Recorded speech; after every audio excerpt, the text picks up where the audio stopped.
My sister moved into my house without asking, and my family said I should be grateful for the company. I spent 38 years building a life I was proud of. A quiet house, a steady job, and the kind of peace that comes from knowing you've earned everything you have. I never needed much, just my space, my routine, and the freedom to be alone when I wanted to be. Then my sister showed up at my door with 2 suitcases and a sob story. Her landlord had kicked her out. She had nowhere else to go. She promised it was just for a few weeks. I let her in. That was 6 months ago. She's taken over my guest room, eaten my food, ignored my boundaries, and turned my sanctuary into a disaster zone. When I finally asked her to leave, she cried to our mother. My mother called me, furious, telling me I was heartless, and Yvonne needs me. My father, who I thought was on my side, told me to be patient. I'm trapped in my own home, and my family won't let me out. The knock came at 9:47 p.m. on a rainy Thursday evening. I was in my pajamas, curled up on the couch with a glass of wine and a book I'd been meaning to finish for weeks. It was the kind of night I'd worked hard to have, peaceful, quiet, entirely my own. I almost didn't answer the door, but the knocking was insistent, frantic, the kind of knocking that said something was wrong. I opened the door and found my sister Yvonne standing on my porch, soaked to the bone, 2 suitcases at her feet. Her mascara was running down her cheeks,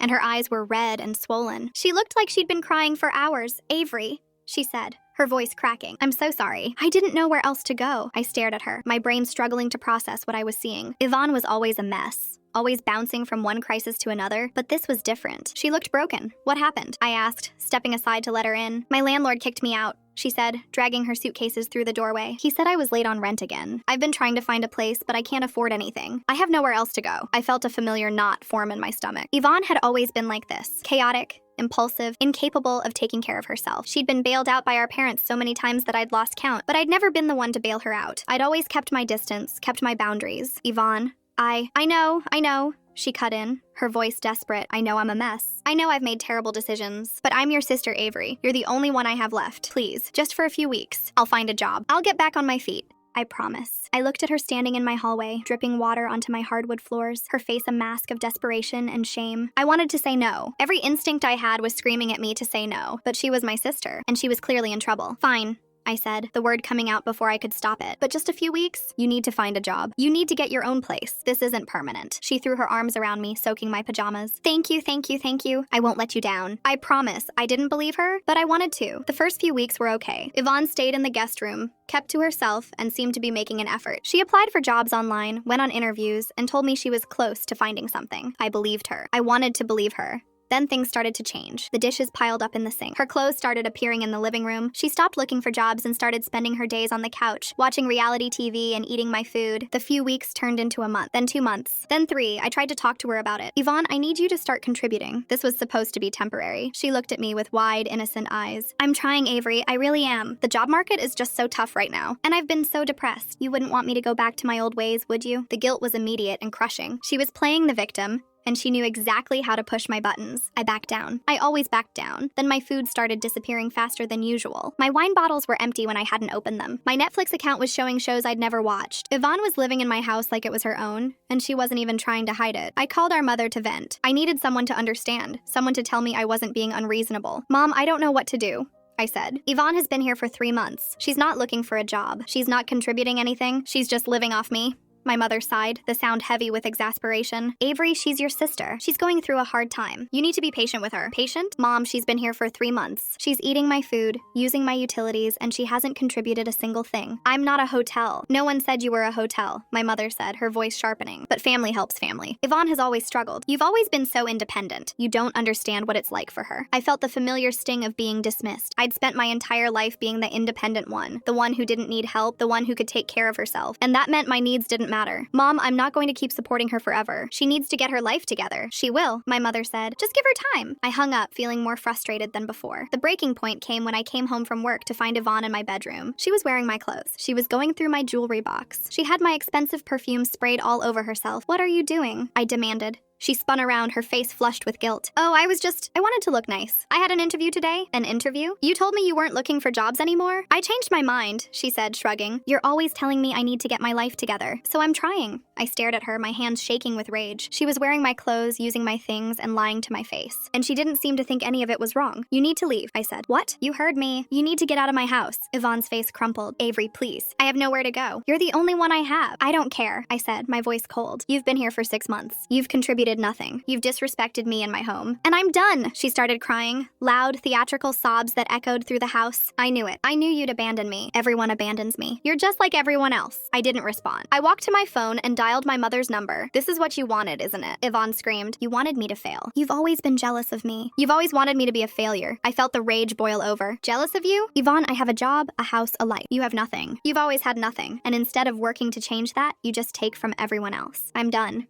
You need to leave. My mother answered the phone. Avery, what's going on? Yvonne just called me crying. She's going to have to find somewhere else to stay, I said. I'm kicking her out. Avery, you can't do that. She's your sister. She needs you. She doesn't need me, Mom. She's using me. And I'm not going to let her do it anymore. I hung up, my heart pounding. The aftermath of that phone call was explosive. Within hours, my mother had mobilized the entire family against me. My father called, his voice heavy with disappointment. My aunt sent me a long, rambling text about the importance of family loyalty. Even my cousins, whom I hadn't spoken to in years, reached out to tell me I was being unreasonable. Yvonne, meanwhile, had retreated to the guest room and locked the door. I could hear her crying through the thin walls, loud, performative sobs that were clearly meant to make me feel guilty. I refused to give in. I'd spent my entire life being the responsible one, the one who always gave in, the one who always sacrificed. I was done. The next morning, I knocked on the guest room door. Yvonne, we need to talk. No response. I'm not going to keep doing this, I said through the door. You need to make a plan. You need to leave. I'll give you a week. The door swung open. Yvonne's face was blotchy and red, her eyes swollen from crying. But there was something else in her expression, something I hadn't seen before. It was anger. You really are heartless, aren't you? She said, her voice trembling. You really don't care about me at all. I care about you, I said, but I can't keep enabling you. You need to stand on your own 2 feet. I can't, she said, her voice breaking. I've never been able to. And you know that. You've always known that. But you don't care. You just want me gone so you can have your precious peace and quiet. I felt a surge of frustration. Yvonne, I've helped you more times than I can count. I let you move in. I supported you for 6 months. I gave you every chance to get back on your feet, and you did nothing. Because I can't do this alone, she screamed. I've never been able to do this alone, and you've never understood that. You've always been so perfect, so successful, so together. You don't know what it's like to be me. I opened my mouth to respond, but no words came. There was nothing I could say that would make her understand. She was trapped in her own narrative, her own victimhood. She couldn't see that she was the author of her own misfortunes. I walked away and called my therapist. Dr. Simmons listened to me vent, her voice calm and steady. You're setting a boundary, Avery.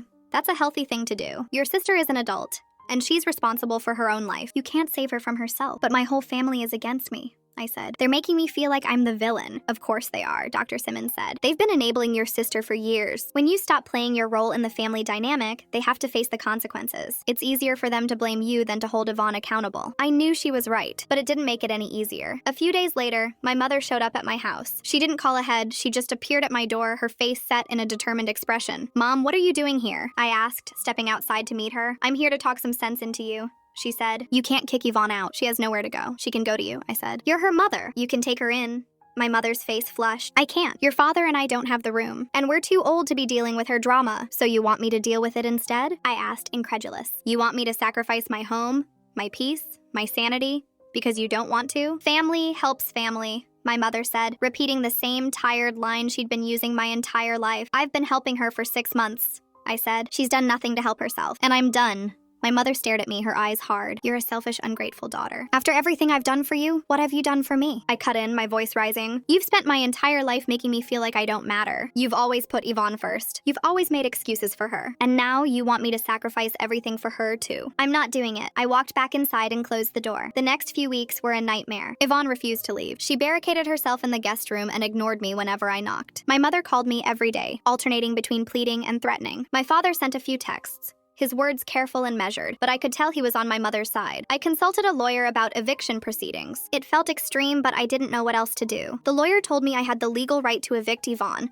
but the process would take time and money. I was prepared to do it anyway. Then one evening, I came home to find Yvonne gone. Her suitcases were gone. The guest room was empty. The only sign she'd ever been there was a faint smell of her perfume lingering in the air. I called her, but she didn't answer. I called my mother, who told me Yvonne had found a place and was moving on with her life. She didn't give me any details. She didn't apologize. She just told me I'd gotten what I wanted and hung up. I sat in the silence of my house, feeling a strange mix of relief and sadness. Yvonne was gone. My home was quiet again, but I couldn't shake the feeling that I'd lost something important. The the last shred of hope that my family would ever see me as more than a convenience. I started to clean the guest room, stripping the sheets, vacuuming the floors, opening the windows to let in fresh air. I found a few things Yvonne had left behind: a hairbrush, a sweater, a crumpled receipt from a restaurant I'd never been to. I threw them all in the trash. I sat on the bed and let myself cry. I cried for the sister I'd never had, the sister who'd never been there for me, the sister who'd used me and discarded me. I cried for the family that had chosen her over me. I cried for the peace I'd finally reclaimed and the cost of claiming it. The silence in my house was deafening at first. After 6 months of Yvonne's chaos, the loud TV, the endless phone calls, the clutter and mess, the quiet felt foreign, almost unsettling. I found myself listening for sounds that weren't there, waiting for a knock that never came. But slowly, the silence became a comfort. I reclaimed my space, my routine, my peace. I painted the guest room a soft shade of lavender, a color I'd always loved but never had the courage to use. I bought new sheets, new pillows, new curtains. I turned the room into a sanctuary. Not for anyone else, but for myself. A place I could retreat to when the world felt too heavy. I didn't hear from Yvonne for weeks. She'd blocked me on social media and wasn't answering my calls. My mother, when I called her, was cold and distant. She told me Yvonne had found a place, but wouldn't give me any details. She told me I'd gotten what I wanted and to leave her alone. I stopped calling. I couldn't keep chasing a family that didn't want to be found. The first holiday after Yvonne left was the hardest. Thanksgiving came, and I received a text from my mother saying they were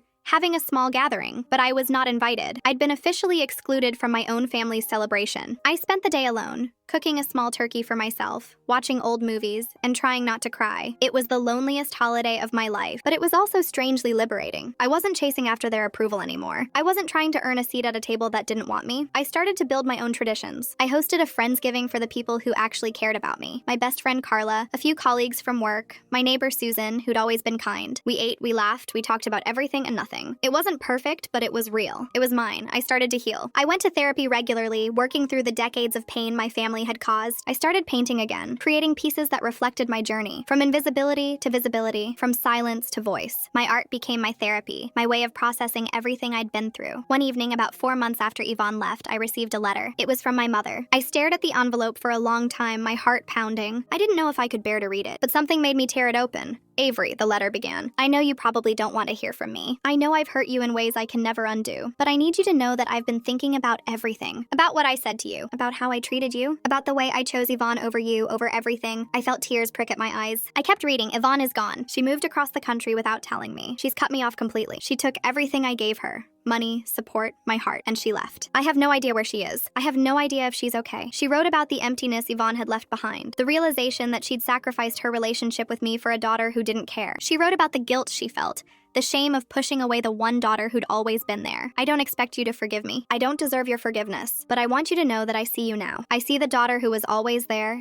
even when I wasn't. I see the daughter who deserved so much more than I ever gave her. I see the daughter I should have been proud of. I set the letter down and stared out the window. The sun was setting, painting the sky in shades of orange and pink. I thought about everything my mother had done, everything she'd said. I thought about the years of pain, the therapy, the loneliness, and I thought about the mother I'd once loved, the mother who'd taught me how to bake cookies and held my hand when I was scared. She was still in there somewhere, buried under years of denial and guilt. Maybe she was trying to find her way back. I called my mother that evening. She answered on the first ring, her voice trembling. Avery? Hi, Mom, I said. I got your letter. There was a long pause. I know I don't deserve your forgiveness. I know I've hurt you more than I can ever make up for, but I want to try. I want to be better. I want to be the mother you deserved all along. I closed my eyes, feeling the weight of her words. It's going to take time, I said. I can't just forget everything that happened, but I'm willing to try. If you're willing to put in the work. I am, she said quickly. I'll do whatever it takes. We talked for an hour. It was awkward and painful at times, but it was also hopeful. My mother told me about her therapy, about the things she'd learned about herself. She told me she was finally starting to understand how deeply she'd failed me. I don't want to be that person anymore, she said. I want to be someone you can be proud of. I didn't tell her I'd always been proud of her, even when she'd hurt me. I wasn't ready for that yet, but I told her I was glad she was trying. Over the next few months, my mother and I slowly rebuilt our relationship. It wasn't easy. There were setbacks.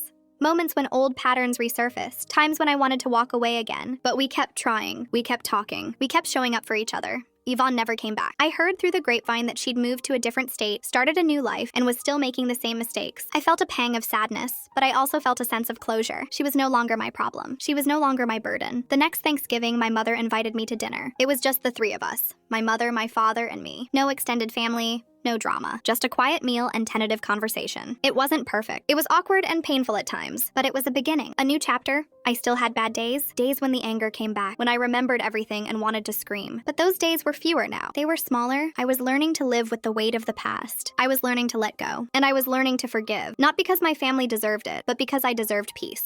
My house was quiet again, but it wasn't empty. It was filled with my art, my books, my plants. It was filled with the life I'd built for myself, a life I was proud of. I thought about Yvonne, about the chaos she'd brought into my life. I thought about the lessons I'd learned, about boundaries, about self-respect, about the importance of saying no. And I realized that she'd given me something unexpected. She'd given me the strength to stand up for myself. She'd given me the courage to walk away from a family that didn't value me. She'd given me the freedom to build a life that was entirely my own. I sat on my porch, watching the sunset, feeling a deep sense of peace. I'd been through hell, but I'd come out the other side. I was stronger, wiser, and more whole than I'd ever been. I took a deep breath and smiled. My home was mine again. My peace was mine again. And no one was ever going to take it away.